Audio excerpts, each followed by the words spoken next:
Peace, family. Welcome back to the Campaign TV show, the podcast. I am your host, Brother King Cam, and as you can see, I got a special guest with me tonight. It's going to be a very, very special show. So first and foremost, obviously, this is a platform with educated people where we have educated and intelligent discussions about the culture, the community, and self-improvement and entrepreneurship.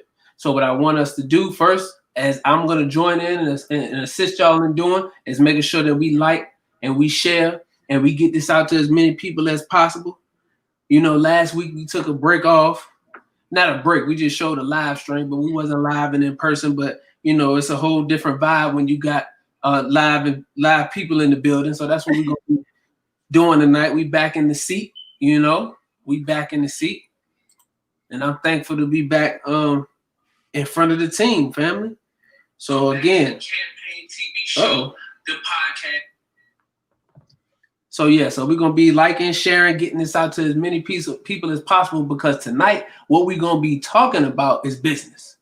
We're gonna be talking about business and entrepreneurship.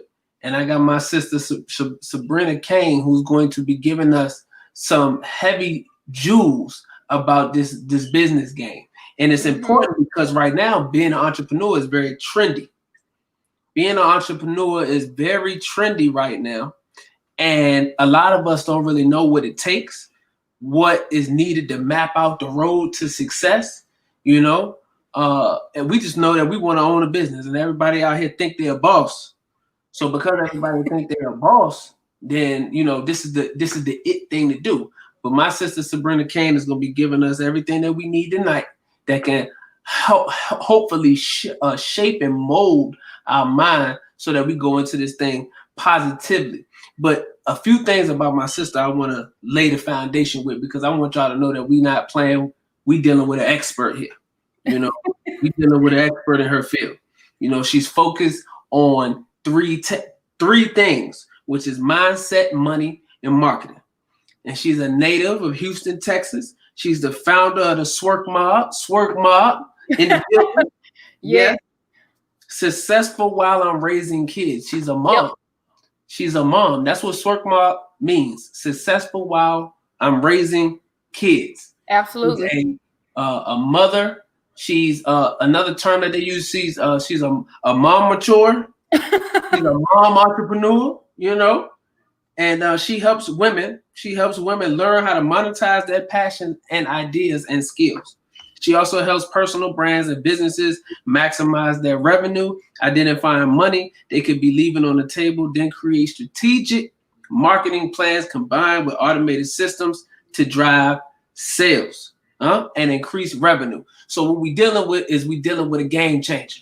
With a game changer in the building. So without further ado, I thought I laid that base so you know we ready to get some highly accredited information. I want to bring to the floor now our sister Sabrina Kane, and y'all make sure y'all give it up for our sister. Thank you. Let me clap for myself. You know Right. And you know what? Whenever I say, can y'all hear me okay? Yes, ma'am. Y'all hear me okay? Yeah, you know, and you know what? I wasn't even thinking about clapping for myself, but then I thought about it. You know what? That's how I'm gonna start this thing off, because everybody knows, everybody who follow me in the mob, they know I'm a freestyler. So sometimes I don't even, whatever drips to me at that moment, then that's just what it is. But I think in entrepreneur, you have to, you already know I'm gonna go mindset. You know I'm gonna talk about that mindset. But clapping for yourself, being your own biggest cheerleader. I see this so much. I mean, year after year, you know, my family don't support me. My sister not supporting me. You know, this person not supporting me. You have to understand, you know, when you go into entrepreneurship, it can be a lonely ship, okay? Entrepreneurship can be a lonely ship in the beginning. And the reason why is because God gave you a vision. Okay, God didn't give you, your cousin, your BFF, all of y'all the same vision at that moment. So in the beginning, it's going to be a little bit lonely. Your job as a successful leader or entrepreneur is to cultivate your vision up and carry it to the point to where people can say, you know what? Oh, okay, now I see what you cooking now. I see what you cooking now. Because for the visionary, for the person that's that receives the vision, it's almost like God just gave you this recipe to cook. And then he gives you all these ingredients. And people on the outside are not gonna know what you cooking. You understand that? You ever been to somebody's house and then you got all these ingredients out? They don't know what you cooking at that moment. They don't really realize they know what you cooking until you start getting in the process of, I don't know, boiling the chicken, putting something in the oven. Or then they start be like, oh, I see what you cooking. Okay, you feel me, babe? You finna grill that right there and then do that right there. Yeah, that's what I'm about to do. You see? So in entrepreneurship, is that way. I want y'all to focus and understand how that shift in the beginning, that everybody's not going to support you in the beginning, and that's okay.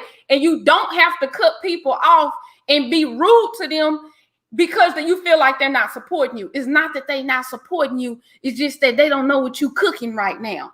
Okay, they just don't know what you in that kitchen cooking. And that's how it was for me. I've been in entrepreneurship a long time. I started this journey in 2002. Yeah, 2002. Experience right there. That's a lot of skin in the game right there. Yeah, a lot of skin in the game. And one day, we was all discussing about the difference between, like you just said, Brother King, we're in this pandemic and everybody's really trying to find their way in this entrepreneur world. But you have to understand that entrepreneurship is not for everybody. And that's just the sad truth. It's not for everybody. It's not for everybody, because this is how you know. Pretty much everybody who I know that's an entrepreneur, it all started like when they was a child.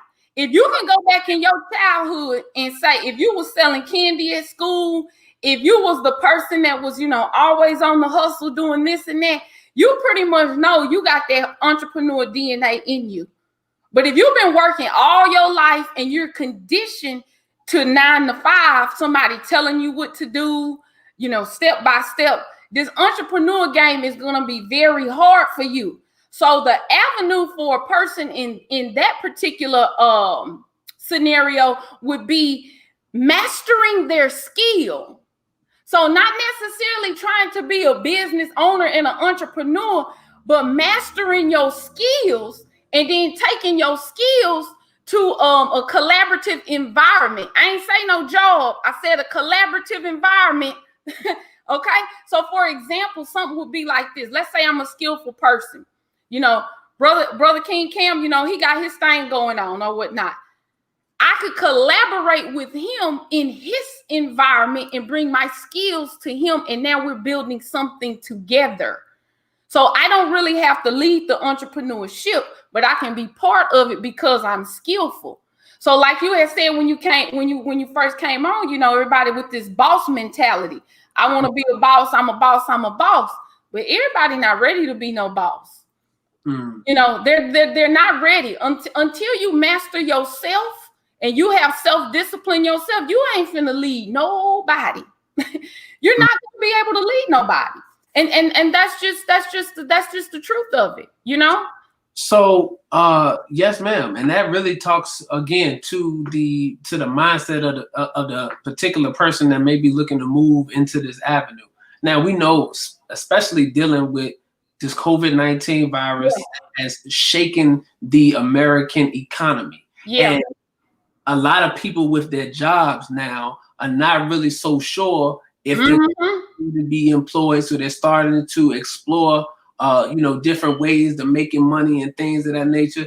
So you talk to us about, again, because and she's also, and I didn't mention this in the beginning, but she's also an ABS Tribe contributor. She works on the tech side of the business of the ABS Institute as well. And she also is a coach. So business coach. And one of the things that you mentioned was about the 4 different types of entrepreneurs, if you will, because you have your side hustler, you have your upscale side hustler. Yeah. So break down the mindset of a person that may be saying, okay, I'm in this COVID-19. I need to be figuring out how I'm gonna have multiple streams of income for my family. And how do I determine which type of entrepreneur I am? Right. So anytime I'm coaching somebody, I always ask them, because here's the deal. Everybody can start a business, but a lot of people can't maintain or exit out of the business because they get so hyped. Oh, I'm going to start the business. I'm going to start the business. I'm going to start the business. But they don't start with the freaking end in mind. That is how you're supposed to start a business. You're supposed to start a business with the end in mind, identifying off the rip, why am I even starting this business? Why am I even starting this business? So you have to understand, are you doing this for a legacy? There's legacy builders, which means I'm finna be all in. I'm finna build something that's gonna take a while to get this 747 off the jetway. I know I may not make money in the first year or two, but I'm building a strong foundation so I can pass this on to my kids. So I'm building something for the long haul. So are you in it for a legacy? That's number one. Ask yourself that. Am I building a legacy? Okay. The next exit end in mind would be, is this a stepping stone? Which means, let's say my dream is to really open up a restaurant. Now, I know we in COVID right now, but I'm just trying to use restaurant for example. Say you want to open up this restaurant, okay? But a lot of capital is needed for the restaurant. So therefore, you might start off cooking meals in a private kitchen or something, making sure your food is good first. And then you might level up and take a little money. You might start renting out a food truck or something first. And now you're cooking on the food truck. Overhead is low, profit's still high. Your food is still getting out until you get enough confidence, until the taste of your food gets out enough for you to just be lunching off a restaurant like that. Right. Okay, so that would be the other one.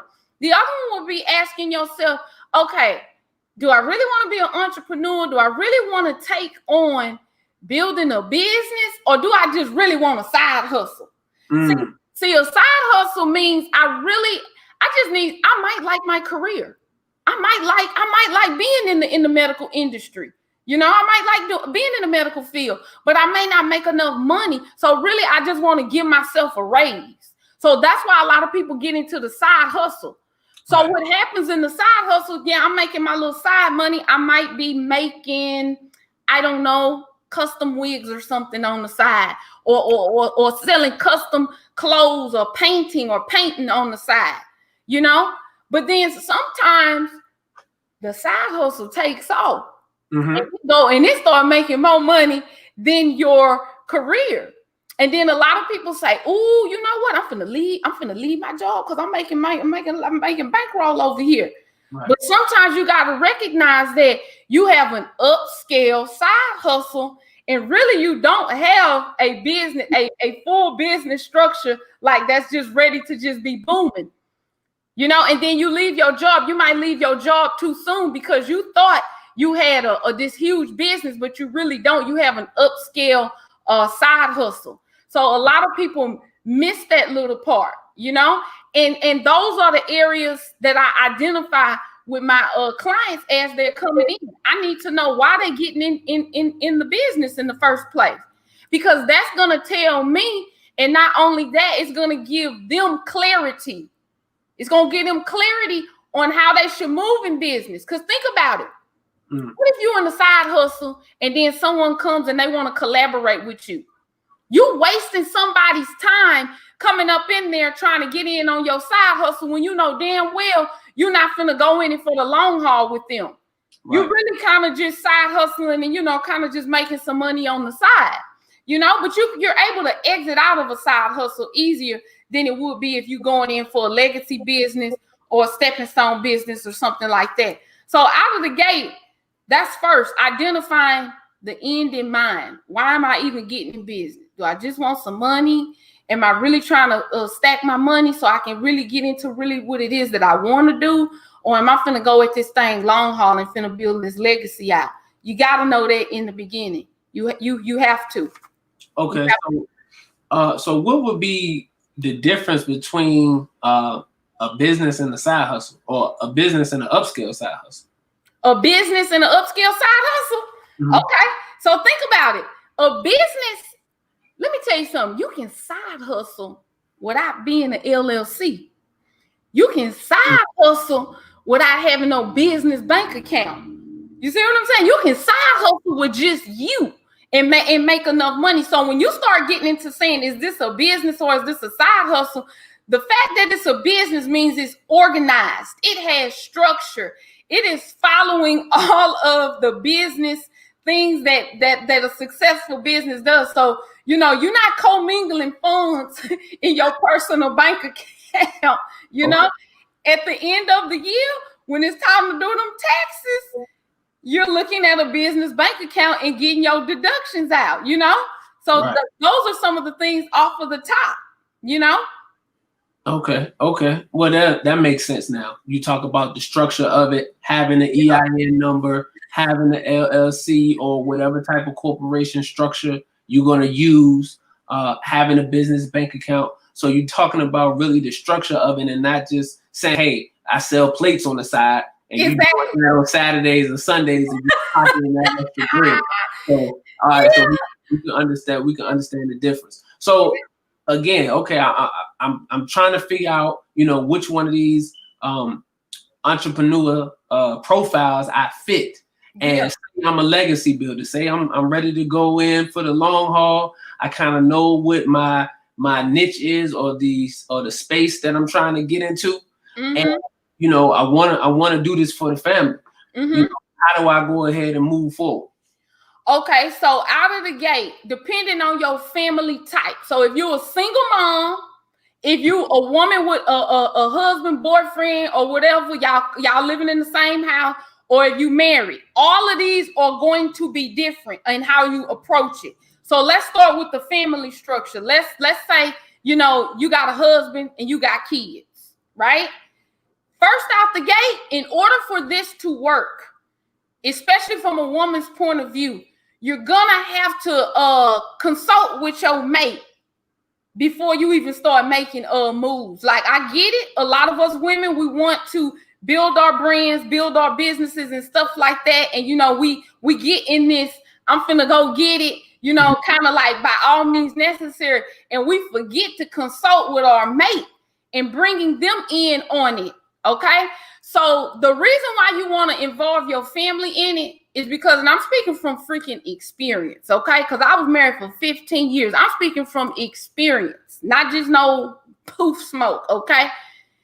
When your family is involved with the process and understand the vision, it takes a lot of guilt load off of you. Because what's going to happen is, as you go harder in your business, you're going to start to feel guilty that you're neglecting your kids, that you may not be doing as much as what you need to be doing as a wife, or you're at home, your home duties and things like that. And that comes over you. But when your family is involved in the process and they understand, they're going to be your biggest cheerleader. So your mate might be washing dishes, starting to cook 2 days out the week. You know what I mean?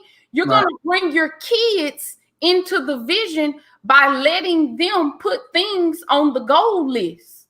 Like for me, I let my kids get on the goal list. They want the pool in the backyard and all of this extra stuff. So I let their goals be part of my goals so that they can see, oh, mama going hard because we're about to get that pool in the backyard. You see what I'm saying? So they allow you to work the business. Not only that, your kids gonna start want to help you. Mama, can I do something? What you got? You want me to pack up? You want me to pack up them shirts or whatever it is for you? They're going to want to be involved because they want to see that vision come to life too. So the whole family is being part of that vision. And that's how you start to move forward on a legacy. Now, also too, for all scenarios, if you're single or if you're married or regardless, you want to have, I said minimum 6 months of expenses covered before you even venture out and say, I'm finna go all in, possibly trying to leave my job and all of this. You need 6 months. We're talking 6 months to cover everything that there is that you need to live life. car insurance, car notes, food, extracurricular activities, and things like that. So at least 6 months. Okay. Now let's switch to the single mom. We got a lot of single moms out there trying to, rebuild, rewire their children and repair DNA. That's what we call it, repair DNA. Right. And they're by themselves. So you're gonna have to get a whole lot more strategic than the woman who has a helpmate. So I know we're in the pandemic now, but I'm speaking again from experience and what I had to do and how I made it through one pandemic a couple years ago. But learning how to use what you got, it ain't no room for no damn excuses. As a single mom, you cannot train your mind to find the excuse to not to do what you need to be doing. It's always checking yourself and saying, how can I make this happen? Even for me, it was one point in time where I was at the library. The library was my office and the babysitter. The library would have them little reading session times, read to the kids, and they got, Goo the Clown or whatever coming at 2 o'clock till 4. Guess where I'm at? I'm at that library. I'm at that library from 2 to 4 because they finna be watching the clown show, and I'm finna be right over here behind this glass with my laptop swerking it. Mm-hmm. So you have to understand how to use what you got. Even whenever I did move, transitioning out of the relationship, that I was in, my spot wasn't big enough to have my own private office no more. I ain't have my private office no more. Guess what my office was? In my vehicle. In my vehicle. Shoes, that's where it was. It was in that front seat with your laptop, kids in the house. You got to make it happen. It's really no excuses. So preparing yourself for the legacy, making sure you are mentally prepared, making sure that your family is on board with you, whether that's mama, cousin, auntie, and let everybody play their part. Let everybody play their part. Because even for me and even my sister, when she was going through entrepreneur, she was in the fashion industry.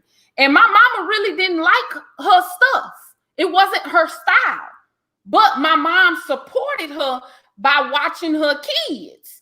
That was my mom's way of supporting her business.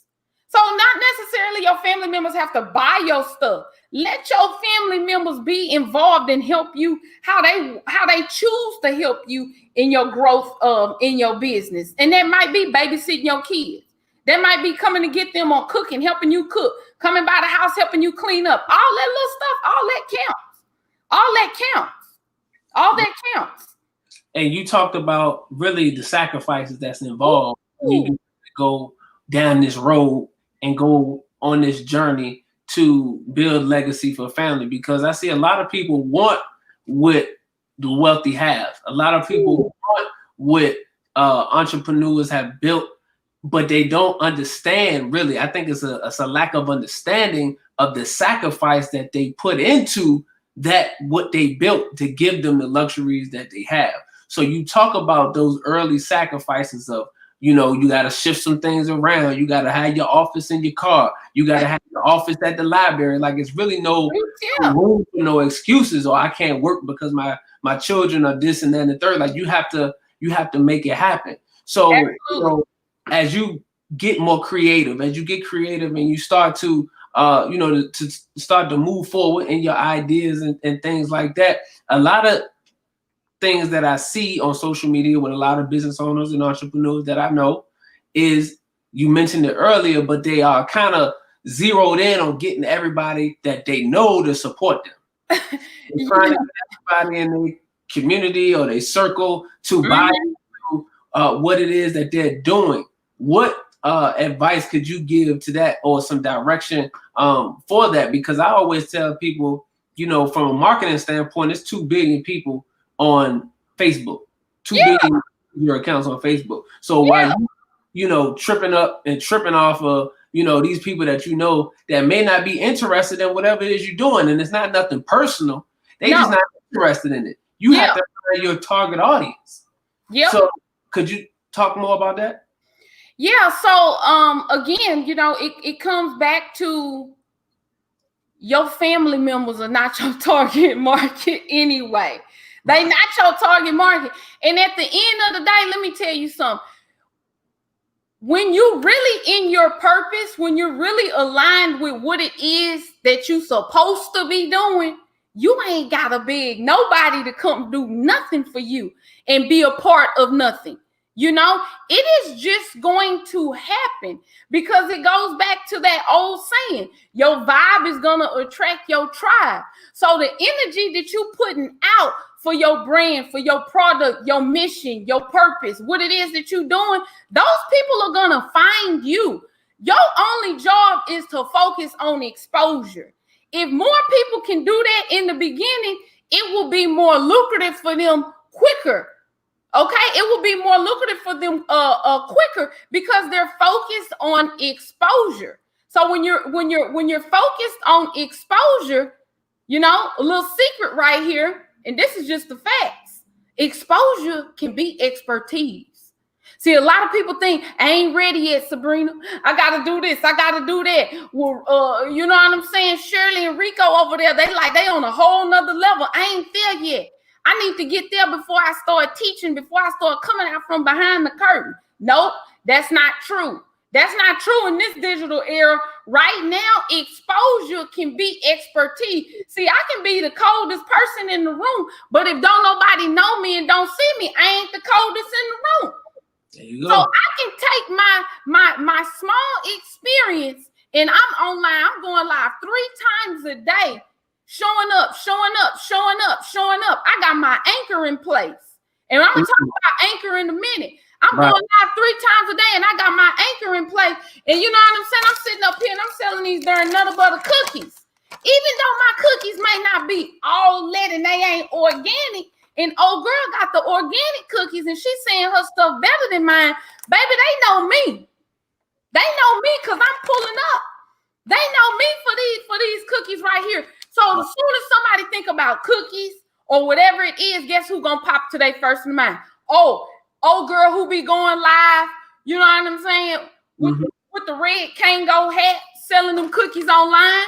You anchoring your people. That is how marketing really works. Repetition. We understand repetition is how you learn, but repetition is also how you market. You know? And I mean, even if you go back to propaganda, way back in the day, you know, these marketing strategies are the same today.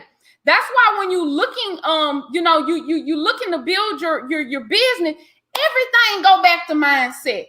Understanding the marketing starts in the mind.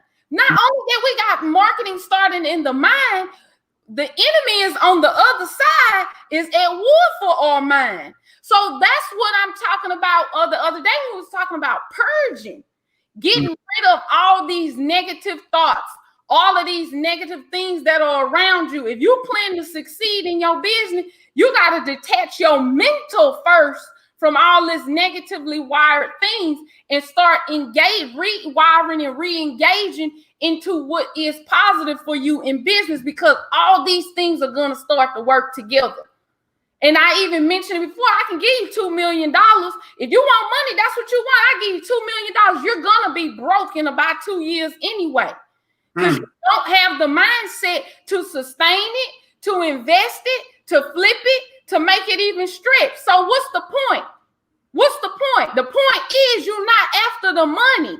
You're really after the freedom and the experiences that you can buy with the money. Do you see what I'm saying? So it's really the freedom and the experiences that you can buy with the money. So I always tell people, do not anchor yourself and ground yourself in the fact of, oh, I want to be a millionaire. Not gonna work. Not gonna work. Not gonna work. So we go back to that legacy. Gotta ground yourself in that why. Why am I doing this? You know, why what is my why? And y'all know I must always say it. That why has got to be do or die.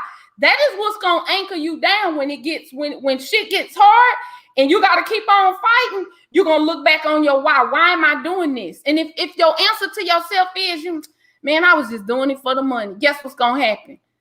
You're gonna burn out. You're gonna, burnout or flashy object is gonna come to you, and here come a new idea. Ooh, you was selling them cookies, girl. But right here, this opportunity right here, we got this water right here from a secret pond from up in Omaha somewhere. And everybody cashing in on this water. Oh, yeah, they making a lot of money. See, you got to get to the point where the money don't move you. You got to get to the point where the money don't move you to where you're saying, you know what? I'm so grounded in my why. I'm going to sell these cookies till I die. I'm so grounded in my why that, you know what? I ain't got to sell none for the first year. I believe so hard in my product that I'm not moved by the money. That's how connected I am. That's how strong my belief is in what it is that I do. If somebody can come and flash a little money in front of you like that, and it moves you off of your purpose, you might want to recheck yourself. You might be selling the wrong thing. You might be selling the wrong thing. Well, I'm glad that you mentioned that, because I mentioned on my live earlier today on Instagram that we have to get out of this mindset of chasing the bag. A lot of people talk about and use this language, chasing the bag, but when you really dissect the person that is telling you this, if they constantly talking about this but haven't leveled up, that means they're still chasing the bag. They haven't caught. And the whole purpose of going into business is to attract money and to make money so that you can level up. And again, when you have to change your mindset, you understand that money is a tool. Absolutely. So could you go back into unpacking that why and that foundation that's needed to move to that foundation that's needed so that you can move necessarily properly in your purpose with building your business? Yeah, so it's gonna always go back to before you even know who your market is, you have to know yourself. And I talk about this, and they like, what the heck that got to do with anything, Sabrina? Because when you're able to identify who you are and what it is that God has given you to serve, then you become confident in giving just that. So, example, if I don't know who I am and what I'm doing, what happens? I automatically become the people pleaser, which means now I'm moving to satisfy everybody because old girl said that, old boy said that right there. Now I'm not attracting and repelling. Now I talk about this attracting and repelling in your business. Now you just out here talking about the market is everybody. No, the market ain't everybody. That's why you have to know yourself before you even try to identify your market, because that is going to ground you in who you going to say no to and who you going to say yeah to. Because everybody ain't your customer or client, and all money ain't good money.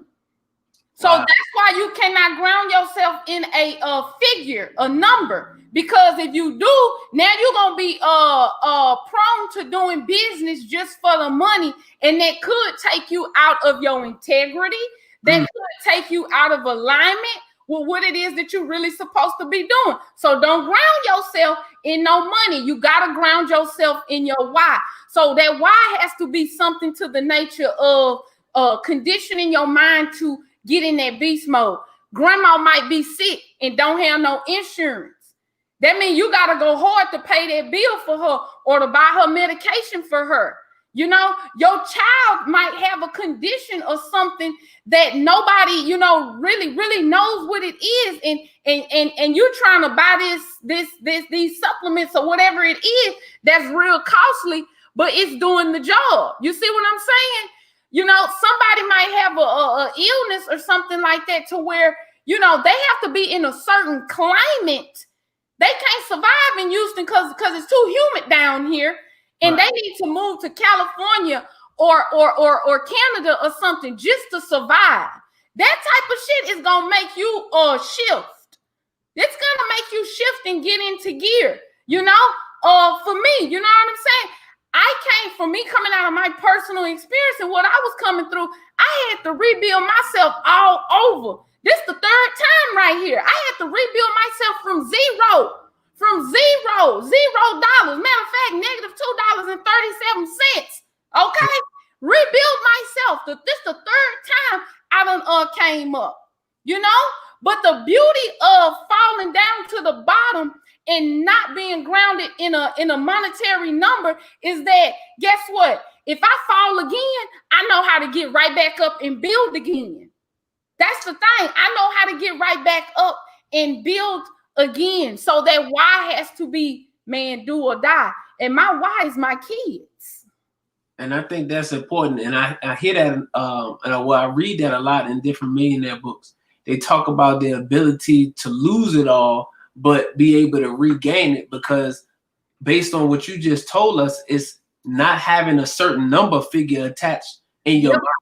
And I also think it's important to not have a specific number attached in your mind, because once, or really your whole purpose being surrounded around making money is because once you make that amount of money, there's only go but up. So you go from trying to be in your purpose and trying to move with a servant mindset, and you go to being what Sister Wendy said is a predatory capitalist. So you start to do anything and everything to meet your bottom line and to increase your bottom line, whether you cheap labor, cheap.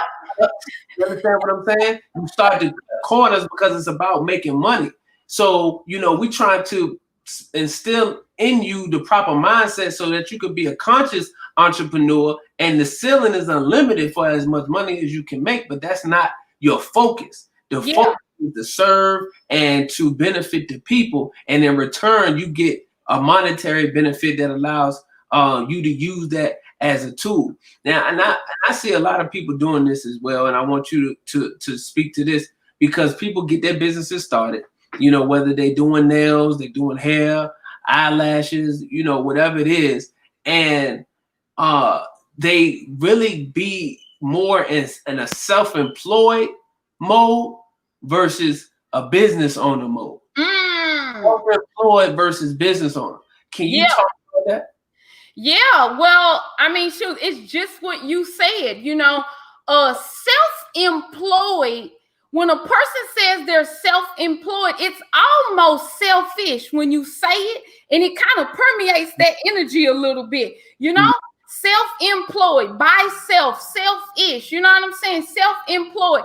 And really, the thin line between I run a business and I'm self-employed is the fact of self-employed could mean you just gave yourself a job. Like you self-employed, but you an entrepreneur employee. You know, I call it that. The entrepreneur employee is what you are, which means, you work for yourself, but guess what? You still in bondage. You still ain't got freedom. You still can't leave and go on vacation for 2 weeks with your family and your stuff still running. Once you get on that business side and you say, you know what? I know I'm running a business now because I'm able to leave and go on vacation for 2 weeks or a week, and my money ain't stopped. My money still, them direct deposits is still coming. I must be running something. Not only that, if I fall off the face of the earth and my ticket gets called, who's running my business? Who knows my operation? Who knows my structure? Who can actually walk in this thing and take it over and run it just as good as me, if not better? You see what I'm saying? A lot of people don't be thinking about this. We all dying. We all dying. We're not gonna be here for long. So starting again with the end in mind. You gotta be, and this might sound so simple, it's simple, but it's true. I have a binder that has all of my passwords, everything that unlocks my whole business, and I done wrote it all the way down because I don't know when God is gonna call my ticket. And my kids know, God forbid anything happens to me, you already know what binder to go to. That binder unlocks everything, you know, and you have to start planning like that. It's almost like having a wheel, you know. So it's a business wheel. You know, how will your business function when you gone? You got to put all that in place like now. That has to happen now. So that's the difference. If you cannot leave your business for 2 weeks and money still coming in, you're an entrepreneur employee is what you are. You're an entrepreneur employee. You just done gave yourself a job and you just clock in when you want to. That's all it is. But if you got the structure, it's organized, you can take some sick days off and that business is still going. Somebody can come in and take a freaking binder and run that thing. You know you got a business. Until you reach those heights, you ain't got no business. You gotta either upscale a side hustle or you're a self-employed entrepreneur. That's what you are. That's just real talk. That's just what it is. Well, family, you know, she just laid that out. You either got a side hustle or you are an entrepreneur employee. You know, family, we are here with my sister Sabrina Kane, representing the ABS Institute and SWIRT Mob. You understand me? And she is giving us a lot of jewels, a lot of game about the entrepreneur mindset, the mindset of a business owner, and some things that we should consider as we move towards becoming more independent and wanting to take this journey and things of that nature. So please, if you are watching this broadcast, make sure that you like, share, comment your thoughts, your questions that you may have for Sister Sabrina. You know, we definitely want to answer those in the chat, family, and we appreciate you all for tuning in and being a part of this. So, okay, Sister Sabrina. So, you know, we want to be legacy builders. You know, and we doing what we have to do. We done sat down with the spouse. We done talked to the children. We applying the things that you asked us and told us to apply as we start to move. Now we starting to gain some traction.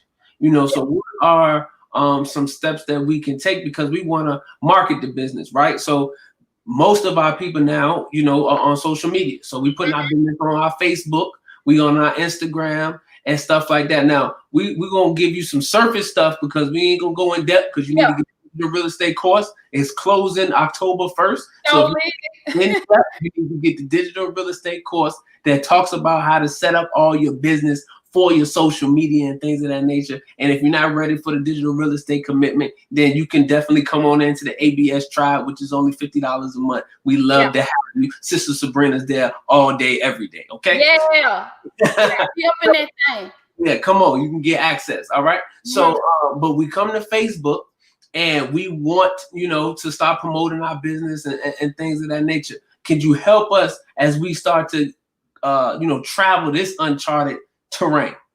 Yeah. You know what? Let me see how I want to drip this. A lot of people, when they start trying to do their marketing online, first off, a new entrepreneur, you shouldn't even be trying to be doing no marketing if that ain't your lane. Because I'm telling you, you're going to mess it up. You're going to jack it up. If you don't even know the difference, this is how you know you don't need to be marketing.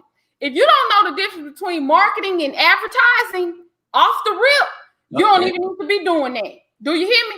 You need to hire you somebody to do your marketing and advertising, okay?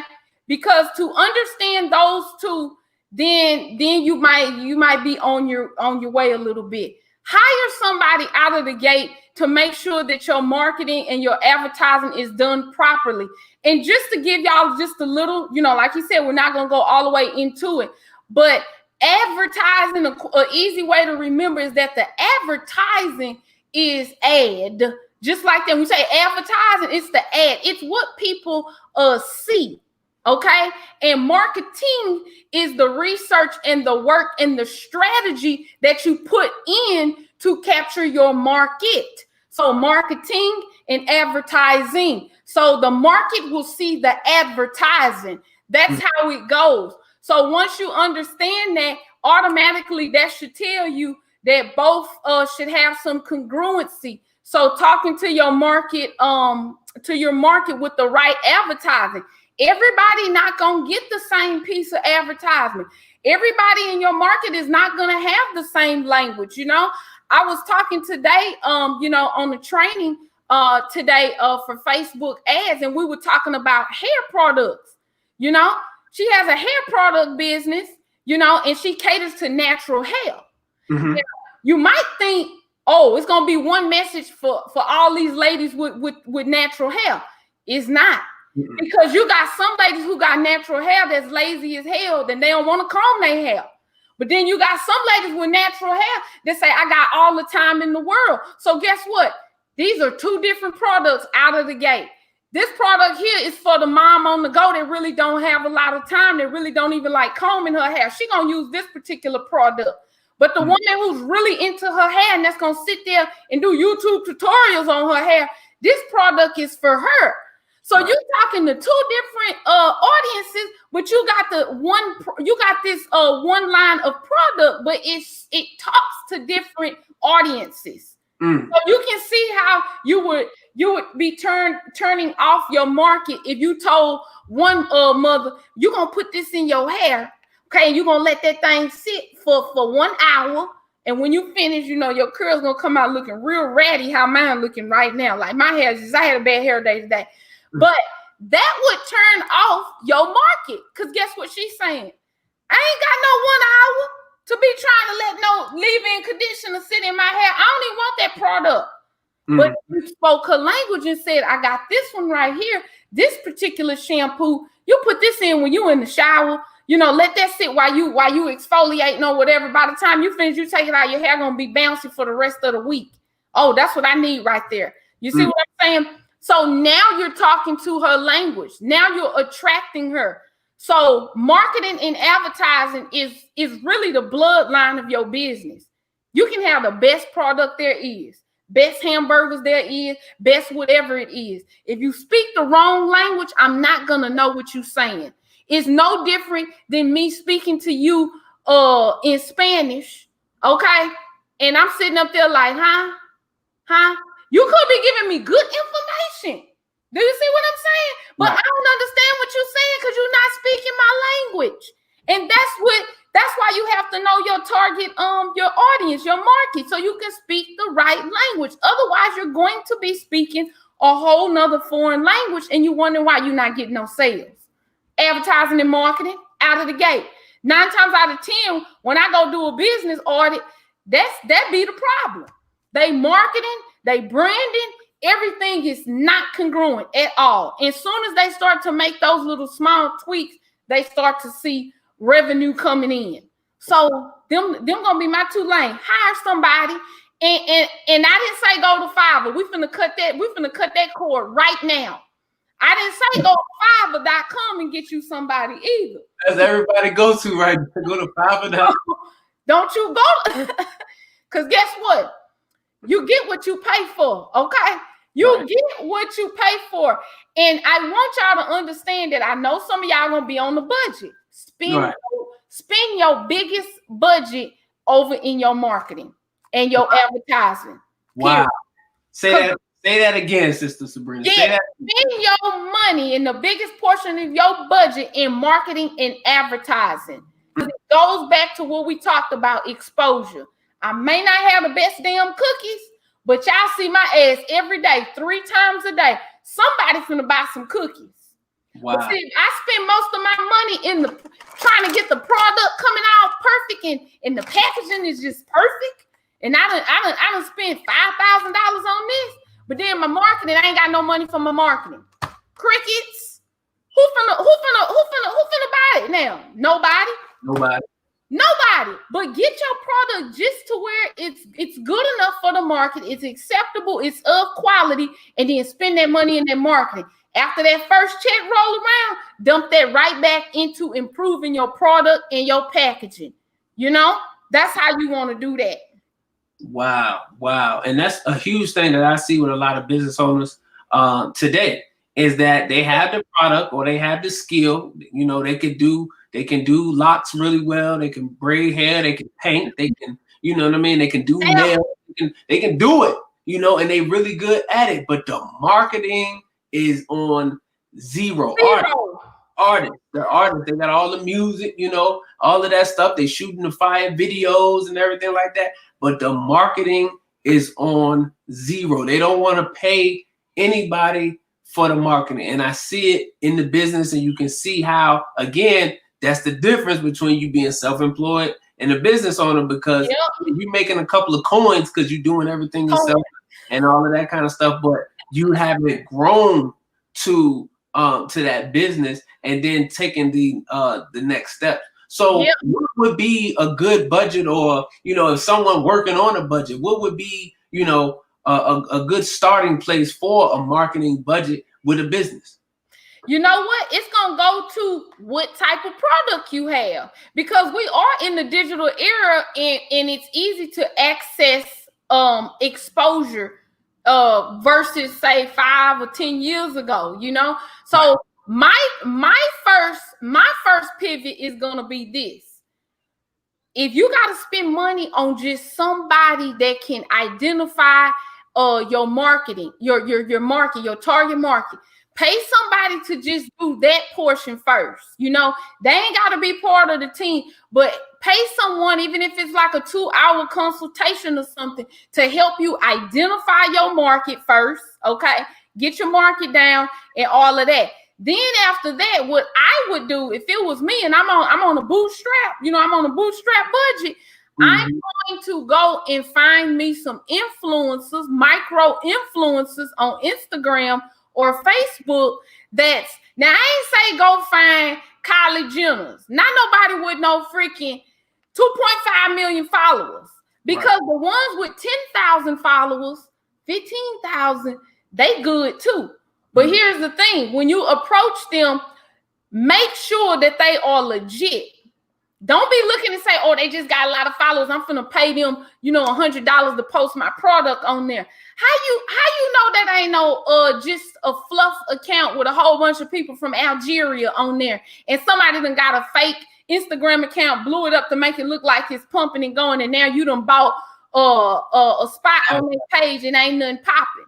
So when you going to go look for a micro influencer on Instagram, you got to ask them, like, give me a screenshot of your dashboard so I can see them demographics in the back, and look at their Instagram demographics to see, their market, what time that the most of their people is on. Is it women? What country they in? Like, to really, really see. And if you spend your money that way, I can guarantee you that you're going to have a lot more money rolling back in quickly than, let's say, trying to go the Facebook ads route first. Right. A lot of people try to go the Facebook ads route first, but you got to have some money really to get in that Facebook ads, the way it's designed and structured. So me personally, when I'm looking, let's say micro influencer, let's say I'm selling, let's say elephants. Okay, let's say I'm selling these elephant shirts or a little figurine for elephants. I'm going to go on Instagram and look for, here it is. See, some people might go and say, I'm going to market on Shirley's webs on her Instagram page. She got 50,000 followers and it's all moms.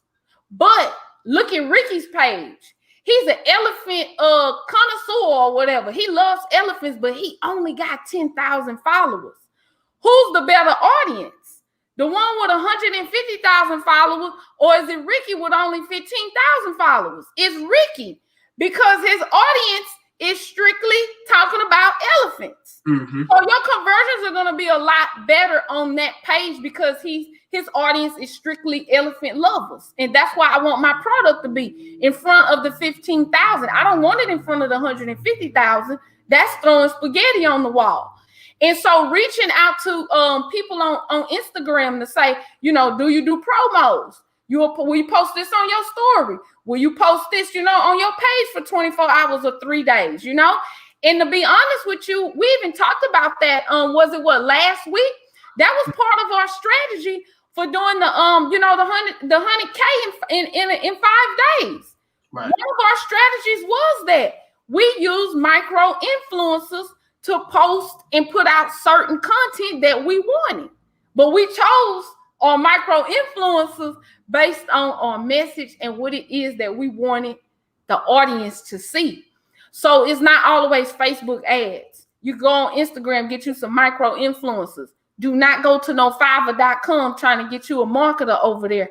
Actually pay somebody who's reputable, somebody who knows marketing strategy to give you a blueprint. You know, that's how I was started. I'm gonna go Instagram influencer first. Tight on the budget. That's where I'm going. Okay. So family, you heard that, influencer marketing. Now, many of you may not know or understand what Sister Sabrina is talking about. So let me break it down, give you the dummy version of influencer marketing. Basically, what we're talking about is finding somebody on Facebook or Instagram that has a following that is the same as whatever your product, service, or your business is. You know, like in elephants, you want to find somebody that's in the elephant niche. You can hashtag that on Instagram and be able to pull up anything dealing with elephants. Who got large followings dealing with elephants, elephant rings, elephant, jewelry, whatever the case may be. Elephant statues and stuff. That's actually huge too, because it has some significant meaning. But that's what she's talking about. Finding micro influencers. Anybody that's less than 50,000 followers, that's a micro influencer. So you want to anything under 50,000 followers is where you want to be at, and you want to reach out to them. Gary Vee talked about, the DMs, getting in and sending as many messages to as many people as possible, because it's very important, because the more people you reach out to, then the more like a chance you have to get messages back to you. So it's very important. So influencer marketing is going to be the way to go. It's going to be the way to go if you want a bootstrap budget, as Sister Kane talked about, because again, you're going to have to spend some money if you're talking about Facebook ads. If you're talking about ads, you're going to be spending some money, especially if you don't know exactly what you're doing. It's a complicated process if you don't know, and then the money just coming out your account, and it could be a big mess if you don't understand. So that's what we're talking about, family. So if you have an idea, a passion, a business that you're trying to start, services that you offer, whatever the case may be, you should be writing this stuff down and kind of getting yourself in the mindset, in the frame of what type of entrepreneur you fall under. Then the proper steps, understanding the sacrifice that's involved, then understanding that you want to go ahead and move forward with that. And when you move forward with that, you'll be able to say, okay, I have to set aside a marketing budget, because again, exposure over experience. If you have exposure, you'll be able to beat out a lot of those who may be an expert in said field, but nobody knows who they are, family. So, this is, these are some of the jewels that's necessary and needed, because you see a lot of people struggling with this, family. So, Sister Sabrina, I want to talk about Black tech. One that is something that I'm very interested in. Let me tell you why. Because Ray J is a beautiful example that I like to highlight a lot of the time. He transitioned as an artist into a business mogul, and he to tech. It was Jay Bigger Figure. A lot of those brothers, they are in tech now. So Ray J got the headphones, Jay Bigger Figure got the cell phone, all those different things. So how important is Black tech? And when you're trying to create a product or go into that industry, what should you be doing? Yeah, man. Like he said, I'm the director of technology over there at the ABS, at the ABS Institute. And man, like I'm just, boy, when I get in that tech zone, it's just like I know I was created, to lead the Black tech industry. I just know I am, because I've been in the game so long, and I've always loved tech. For Black people, let me drip a little bit. Let me tell you this. Us as a people, our culture, it has been robbed for so long. And see, the thing is, the reason why our culture always gets robbed is because they block us out of the industries that they know that we either crave or depend on. So even the jewelry industry being one of the major ones, before I came out behind the scene, a lot of people know I was in the jewelry industry. and fine jewelry making and all of that. And my only mission and purpose was to bust into that industry and know exactly what was going on behind the curtains so that I can know, so that I can learn, so that I know one day there's going to be somebody who needs them darn jewels, and I'm able to explain to them how to capitalize on the jewelry market, you know? Because guess what? How many black jewelers you know? How many black jewelers? I'm talking about black jewelers. I don't know no black jewelers. Zero. I don't know no. When you go to the mall or wherever you go, you already know who you buying jewelry from. That's just how it is. And the thing is that, you know, once you start deregulating these industries that the culture vultures take over, which jewelry is one of them, tech is another one. We start to break down all of this, everything that goes into, say, white supremacists, white privilege, all that shit starts to fall down. It's deregulated. We all on an even playing field now, baby. And that's really what we want to move toward. So, you know, the elite knows that one, you know, the black people, we are some of the most strongest people, but we are some of the people that have been misfortunate in the intellect department as far as education. You know, all of that really been stripped from us from centuries ago. So really, we really making this whole comeback, you know. And in the tech industry, they already know where the money's at. And really, tech is all driven by data. You know, there's money in the data. That's where the money is. And really, that's why a lot of these companies get into the tech, building these different apps and all of that. It's really not the use of the tool and the productivity of the tool. Guess where it goes all the way back to? I'm going to develop this tool or this platform to what? Bring people together so that what? I can get data so that I can what? Sell the data, or I can what? Remarket to the data. Market. You market it all over again. So learning the market so that you can market to them so that you can monetize it. Right. That is how they make money. The big boys, white guys, whoever you want to call it, you know, that's how they making money. That's how they making money off of it. It's the data. This how this platform is. That's why they have you put all your data in when you create your account and things like that, because they collect data collection, all these different social media apps and all these different sites. All of Google, all of it. That's why every time that's all it comes down to. It's really not, I want to give you a Facebook platform so you can reach out to your friends and y'all can stay connected. The hell it is. No, it's not. Let's keep it real. It's so everybody can come in here and express themselves. Why do you think they intentionally, you know, when they first came out with Facebook, what they had up there, what's on your mind? What's on your mind? Mm-hmm. That status code for what's on your mind. Everywhere you look on Facebook, it's pulling a reaction or a comment or something out of you. What's your status? How you feeling? I mean, they give you the emojis. Do you think that the emojis are there just so you can have a little cute little yellow face and all of that? No, they are collecting your emotions. So now whenever Facebook ads and advertisers come, that's how it all ties together. This is nothing but one big old marketing, I don't want to say scheme, but it's one big old marketing pool. Like, that's what it is. Everything goes back to marketing. And like you said, people not making no money online. Your marketing, your advertising off. I already know it is. Your marketing, your advertising is off. That's why you're not making no money. Just look at the big boys. Facebook. They go with collecting that data. And that's what marketing is. Marketing is going out, researching and collecting that data so you can bring that data back and monetize the data based upon what your audience done told you. Right. And that's what it is. So being black and getting into the tech industry is going to be big and major for us, because if we don't start owning some of our platforms to control the data, we're going to be controlled forever. You see, we're going to be controlled forever.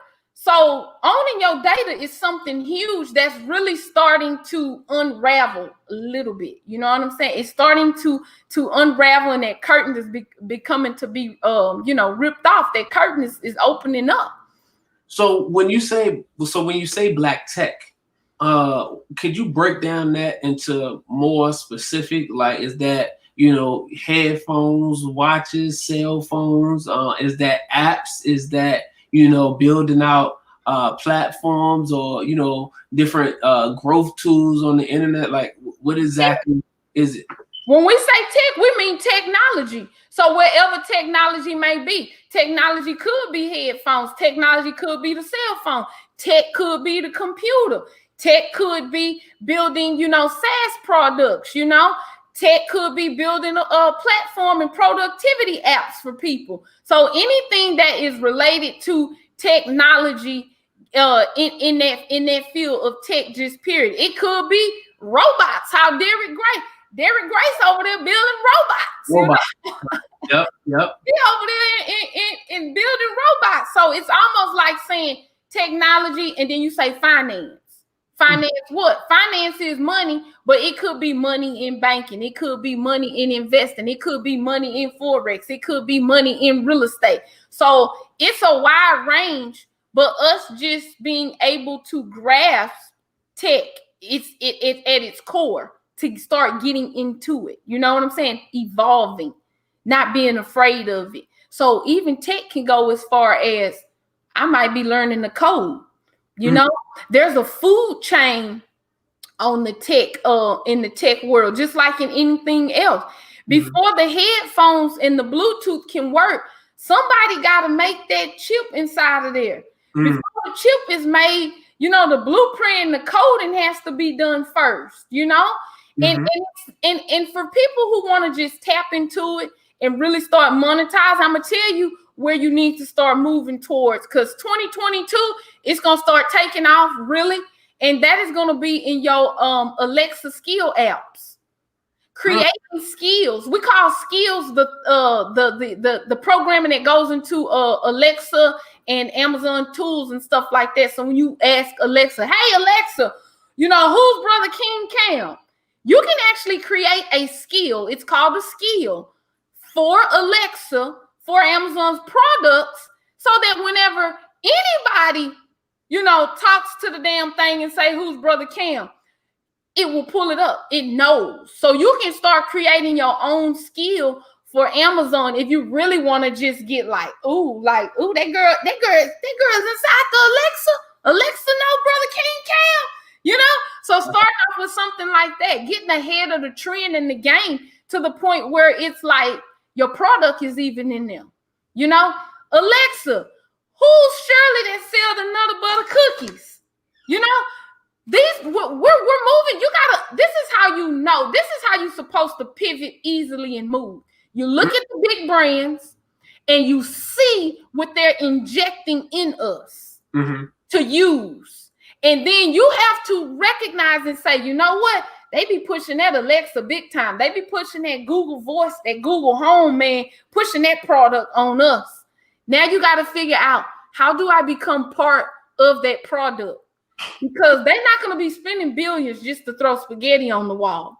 Can you imagine where we're going to be? They got Alexa in the cars now. Like, that feature is becoming a standard in cars that they're building. The Alexa inside of the car now. So you got to be thinking way ahead, 5-10 years in advance, to say, I need to start building a skill for my business, because that is going to become the norm now. Do you remember before smartphones came along, people were scared of the phone, or the camera on the phone? Remember that? Yeah.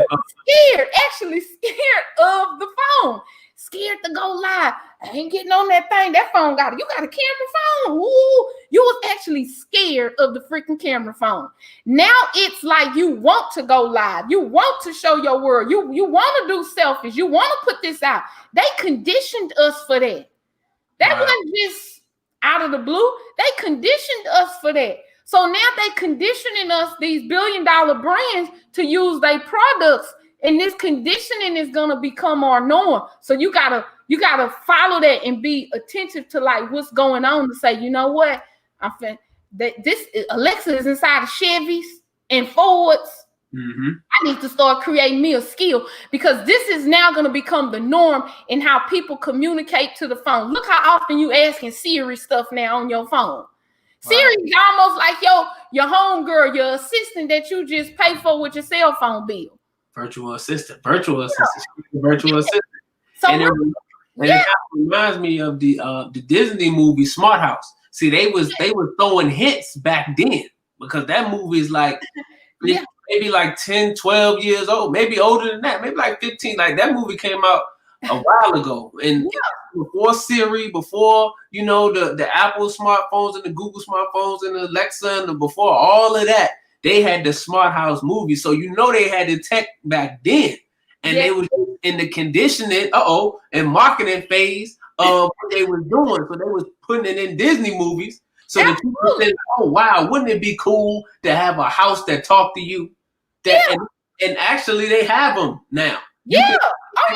With the homes that have Alexa, or I think it may be another name as well for the smart houses, pretty much.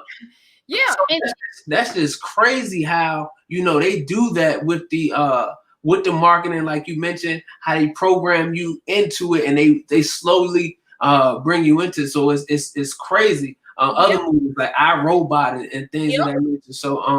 So they do it on both sides, and they do it on both sides because if you notice, it's always a kid movie, and then they got the adult version movie of it too. Have you ever noticed that?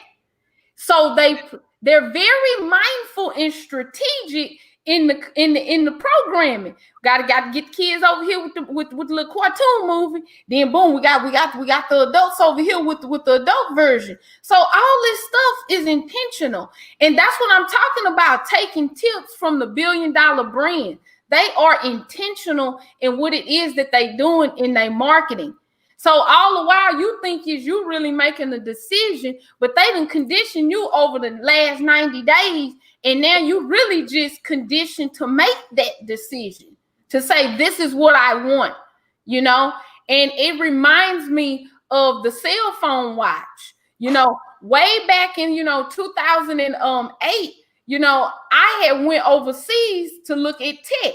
I wanted to see all this new stuff. And I mean, the tech is, first of all, understand that that we are 40 years behind in tech.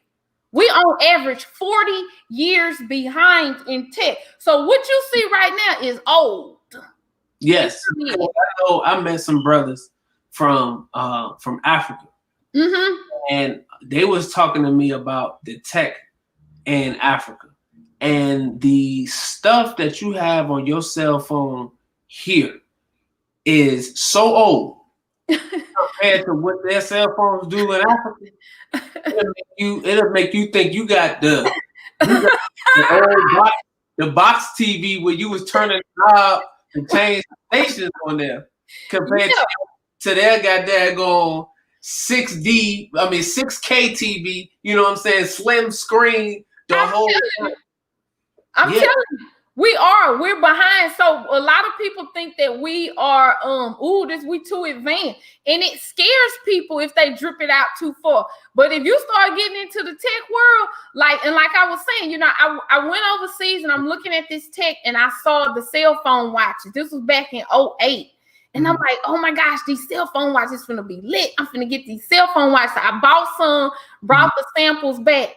And don't you know, when I brought it to the market and I was showing it to, my closest, friends, families, outer circle, they was like, Sabrina, that's a little cell phone watch. I don't know about that. I don't know about having that on my wrist and the phone gonna ring right here. Hold on, can people see me from my watch? I don't know. Now, I ain't with that. That's too now. And now look, you wait 10 years later after that, and now a cell phone watch ain't really it's the norm now to have a cell phone watch. Matter of fact, it's old now. Old now. You just didn't have a watch, bro? I done had 3 of them. Yeah, it's old now. But that's another thing. When sometimes in business, if you are too techy or you too far in advance of your product, you could count yourself out of the market too soon because your ideas are too far in advance. So that's another thing you really have to be mindful with too when you bring in your product to the market, to say, is the market ready for what I have? Or is it too advanced?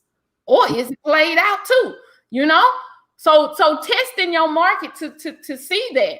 But black tech is one of the areas where if you start doing that now and exposing yourself to it, start getting into it, you're going to be way, way, way, way ahead. I mean, even at the slightest, look how old QR codes are, Cam. Look how old QR codes are. And look how they done made their way back around now. In this freaking pandemic, they use QR codes like this shit just new. At the restaurant. Yeah, they had QR codes back when CDs was out. When CDs was out, they had QR codes back then. That's they slung that joke back around, swung it back, and got thinking like QR codes is the new thing. So they throwing them on business cards and posters and flyers and stuff. Yeah. Look how we got to look at our restaurant menus now. You know, on the QR code. You know. Wow. So a lot of things you gotta be just mindful of. That's why it's important to have that marketing team. And when I say team, it don't even have to be 15 people. Your marketing team can be 1 or 2 people. But just having somebody on your team that knows what the hell they doing is gonna make it a whole lot easier for you.